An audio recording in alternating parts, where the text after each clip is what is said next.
പഹൽഗാം ഭീകരാക്രമണത്തിന്റെ പശ്ചാത്തലത്തിൽ ഡൽഹിയിൽ ഇന്ന് സർവകക്ഷി യോഗം ചേരും.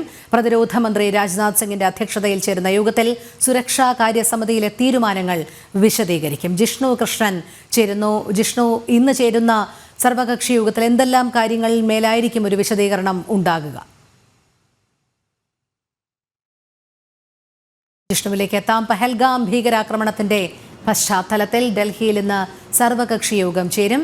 പ്രതിരോധ മന്ത്രി രാജ്നാഥ് സിംഗിന്റെ അധ്യക്ഷതയിൽ ചേരുന്ന യോഗത്തിൽ സുരക്ഷാ കാര്യസമിതിയിലെ തീരുമാനങ്ങൾ വിശദീകരിക്കും.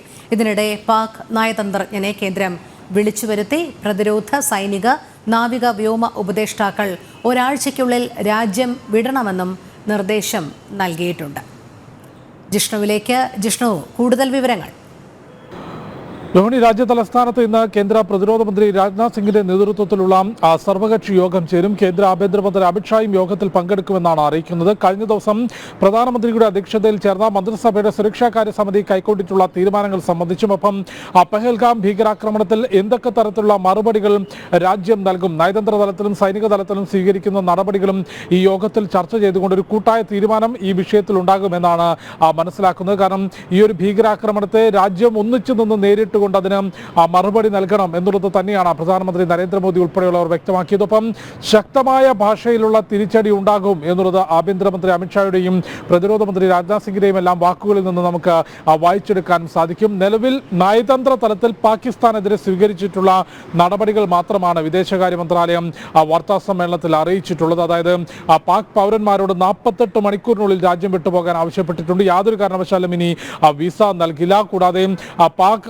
ഹൈക്കമ്മീഷനിലെ സൈനിക ഉദ്യോഗസ്ഥരെ എല്ലാം തന്നെ പുറത്താക്കിയിട്ടുണ്ട്. അവരോട് ഒരാഴ്ചയ്ക്കകം രാജ്യം വിടാൻ നിർദ്ദേശിച്ചിട്ടുണ്ട്. കൂടാതെ സിന്ധു നദീജല കരാർ റദ്ദാക്കി. അത്തരത്തിൽ ഭീകരവാദത്തിന് പാകിസ്ഥാൻ പിന്തുണ നൽകുന്നു എന്ന വസ്തുത ഒരിക്കൽ കൂടി ലോകരാഷ്ട്രങ്ങൾക്ക് മുൻപിൽ തുറന്നു കാട്ടുകയാണ് ഭാരതം. അതിന് പുറമെ സൈനിക തലത്തിൽ ഈ ഭീകര ശക്തികൾക്ക് പാക് കേന്ദ്രീകൃത ഭീകര സംഘടനയായിട്ടുള്ള ലഷ്കർ ഇ തൊയ്ബയും ജെയ്ഷെ മുഹമ്മദും ചേർന്നുകൊണ്ട് അതിർത്തിക്കപ്പുറത്താണ് പഹൽഗാമിന്റെ ഭീകരാക്രമണത്തിന്റെ ഗൂഢാലോചനയും ആയുധ പരിശീലനവും നടത്തിയത് എന്ന് ഇതിനോടകം തന്നെ കേന്ദ്ര ഏജൻസികളുടെ റിപ്പോർട്ടുകളിൽ വളരെ വ്യക്തമാണ്. അതുകൊണ്ട് ആ തലത്തിൽ അവർക്ക് തിരിച്ചടി നൽകാൻ ഭാരതം ഒരുങ്ങുമ്പോൾ അതിന് പാകിസ്ഥാനും വലിയ ഭയത്തിലാണ്. കാരണം ഏത് തരത്തിലുള്ള തിരിച്ചടി ഉണ്ടാകും എന്ന് യാതൊരു നിശ്ചയവുമില്ലാത്ത അവസ്ഥയിലാണ് നിലവിൽ പാകിസ്ഥാൻ ഉള്ളത്. നേരത്തെ ഉറിക്കും പുൽവാമയ്ക്കുമെല്ലാം ഭാരതം ഏത് രീതിയിൽ മറുപടി നൽകി എന്നുള്ളത് ലോകം കണ്ടിട്ടുള്ളതാണ്. അത്തരത്തിൽ പഹൽഗാമിൽ വീണ ചോരയ്ക്ക് കൃത്യമായ മറുപടി ഭാരതം നൽകും എന്ന കാര്യത്തിൽ യാതൊരു സംശയമില്ല. അതുകൊണ്ട് അത്തരം തയ്യാറെടുപ്പുകളെല്ലാം ഇന്നലെ തീരുമാനമെടുത്തിട്ടുള്ളത് ഈ സുരക്ഷാ കാര്യ സമിതിയിലാണ്. അതിനോട് ചേർന്നാണ്, അല്ലെങ്കിൽ അതിൻ്റെ ഭാഗമായിട്ടാണ് ഇപ്പോൾ ഒരു സർവകക്ഷി യോഗം ചേരുന്നത്. ഒപ്പം മറ്റ് ഭീകരാക്രമണങ്ങൾ ഇല്ലാതിരിക്കാൻ, പ്രകോപനങ്ങൾ ഉണ്ടാകാതിരിക്കാനുള്ള മുൻകരുതൽ നടപടികൾ, ജാഗ്രതാ നിർദ്ദേശം ജമ്മു കാശ്മീരിലും ഒപ്പം രാജ്യത്തിൻ്റെ വിവിധ ഭാഗങ്ങളിലും ഏർപ്പെടുത്തിയിട്ടുണ്ട്. ജമ്മു കാശ്മീരിൽ പഹൽഗാം കനത്ത സുരക്ഷാ വലയത്തിലാണ്. കൂടാതെ ജമ്മു ശ്രീനഗർ ദേശീയപാത അതിർത്തി മേഖലയിൽ നിന്ന് എത്തുന്ന എല്ലാ റോഡുകളിലും കർശനമായ പരിശോധന നടത്തുന്നുണ്ട്. ജമ്മു സെക്ടറിലും അതീവ ജാഗ്രത പാലിക്കാൻ നിർദ്ദേശിച്ചു. ഡൽഹി, മുംബൈ, ഹൈദരാബാദ്, ബംഗളൂരു, കൊൽക്കത്ത തുടങ്ങി രാജ്യത്തിന്റെ പ്രധാനപ്പെട്ട നഗരങ്ങൾ, തീർത്ഥാടന കേന്ദ്രങ്ങൾ, ഇവിടങ്ങളിലെല്ലാം തന്നെ സുരക്ഷയും പരിശോധനയും വർദ്ധിപ്പിച്ചിട്ടുണ്ട്. യാതൊരു തരത്തിലും ഇനിയൊരു പ്രകോപനം അല്ലെങ്കിൽ അത്തരത്തിലൊരു അക്രമം ഉണ്ടാകാതിരിക്കാനുള്ള നടപടികൾ, പ്രതിരോധ നടപടികൾ സ്വീകരിച്ചുകൊണ്ടാണ് തിരിച്ചടിക്കായി ഭാരതം ഒരുങ്ങുന്നത്. കാരണം ഈ ഭീകരാക്രമണത്തിന് തിരിച്ചടി നൽകാൻ ഒരുങ്ങുമ്പോൾ മറ്റു രീതിയിലുള്ള തിരിച്ചടികൾ നേരിടരുത് എന്ന വ്യക്തമായ ധാരണ നിലവിൽ സൈന്യത്തിനുമൊപ്പം കേന്ദ്ര നേതൃത്വത്തിനുമുണ്ട്. അതുകൊണ്ട്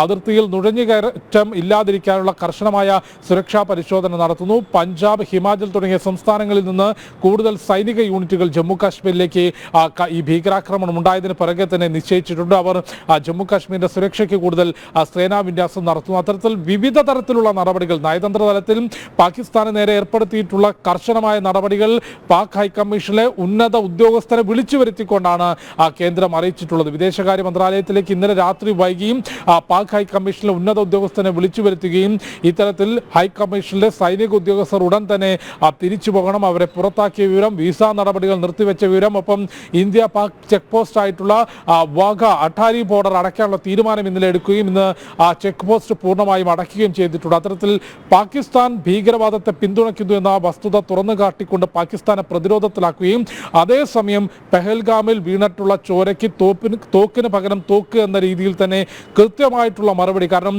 മുൻകാലങ്ങളിൽ കഴിഞ്ഞൊരു 10 വർഷം പരിശോധിക്കുമ്പോൾ ഉണ്ടായിട്ടുള്ള ഭീകരാക്രമണങ്ങൾക്കും പ്രകോപനങ്ങൾക്കും രാജ്യത്തിന്റെ അഖണ്ഡതയ്ക്കെതിരെ ഉയർന്നിട്ടുള്ള വെല്ലുവിളിക്ക് എത്തരത്തിലുള്ള മറുപടി നിലവിലെ ഭരണ നേതൃത്വം നൽകിയിട്ടുണ്ട് എന്നുള്ള കണക്കുകൾ നമുക്ക് പിറകിലുണ്ട്. അതുകൊണ്ട് അതിന് സമാനമായൊരു സൈനിക നടപടി ഉണ്ടാകും. അത് കൃത്യമായ ഓപ്പറേഷനുകൾ സൈനിക തലത്തിൽ പുരോഗമിക്കുകയാണെന്നാണ് നമുക്ക് മനസ്സിലാക്കുന്നത്. കര, വ്യോമ, നാവിക സേനയ്ക്ക് അതീവ ജാഗ്രതാ നിർദ്ദേശം നൽകിയിട്ടുണ്ട്. കൂടാതെ ഡൽഹിയിൽ സുരക്ഷാകാര്യ സമിതിക്ക് പുറമെ പ്രതിരോധ മന്ത്രിയുടെ നേതൃത്വത്തിൽ കഴിഞ്ഞ ദിവസം വിവിധ സേനാ മേധാവിമാരുമായുള്ള കൂടിയാലോചനകൾ നടന്നിരുന്നു. അത്തരത്തിൽ രാജ്യം നേരിട്ട ഈ ഒരു ഭീകരാക്രമണത്തെ വളരെ കൃത്യമായി NIA റിപ്പോർട്ടുകൾ പരിശോധിക്കുമ്പോൾ രാജ്യത്തിനകത്ത് മതപരമായിട്ടുള്ള കലാപം സൃഷ്ടിക്കുക എന്ന വ്യക്തമായ ഉദ്ദേശത്തോടു കൂടിയായിരുന്നു പെഹൽഗാമിലെ ഭീകരാക്രമണം നടത്തിയത്. അതിന്റെ ഭാഗമായാണ് ആളുകളോട് മതം ചോദിച്ചുകൊണ്ട് ഇടനെഞ്ചിലേക്ക് വെടിയുതിർത്തിട്ടുള്ളത്. അതിന്റെ പേരിൽ രാജ്യത്തിനകത്ത്, ഭാരതത്തിനകത്ത് ആളുകൾ മതത്തിന്റെ പേരിൽ സംഘർഷവും കലാപത്തിലേക്കും പോകണമെന്ന വ്യക്തമായ ഉദ്ദേശം ഭീകരശക്തികൾക്കുണ്ടായിരുന്നു. എന്നാൽ അവിടെ വീണത് രാജ്യത്ത് ഓരോ പൗരന്റെയും മതത്തിനപ്പുറത്തേക്ക്